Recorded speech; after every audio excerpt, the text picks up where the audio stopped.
السلام عليكم ورحمة الله وتعالى وبركاته. أولا صلى على النبي صلى الله عليه وسلم. ثانيا رمضان مبارك سعيد. في الأخبار اليوم أنه ولد حليمة توفى لأنه ملقب بولد حليمة، وتوفى بسبب أنه دخل على الأم ديالو قبل ما يود المغرب الكوزينة. نخليكم مع أخ الضحية يزيد يوضح لنا أكثر.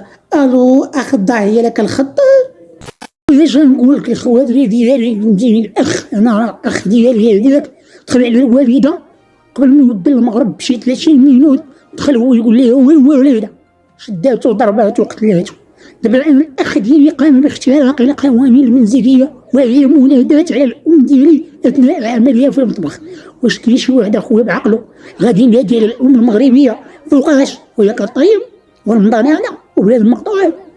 خويا يقول لك عاوتاني واحد المثال: اذكروا امواتكم بالخير. فهمتيني؟ انا خويا كان ما تيسواش، ولكن اذكروا امواتكم بالخير. هذا المثل.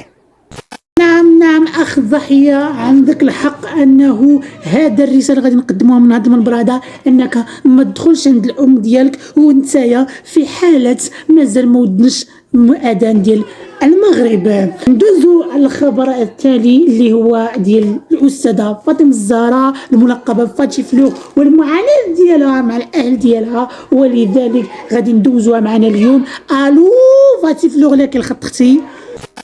وي حبي وزتي ليا الخط. زعما بغيت نقول خويا قلت لك اخويا، انايا المعاناه ديالي في هادشي ديال العائله هو انايا انت شوف عندي البيديكير المينيكير دايرهم في يديا، وتيقولوا لي نوض غسلي ما عندي لنا البغريري. واش هادو مرادين اللي بغى يغسل ما ينوض بابا ولا ماما تغسلهم ولا خويا؟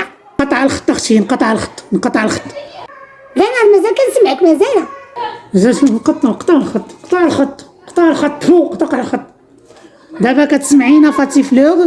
ما كتسمعناش، اذا تمت المهمه بنجاح، وسوف نقول لكم رمضان مبارك سعيد. والى هنا تنتهي نشرة الاخبار، مش اخبار. السلام عليكم. الله يخلف.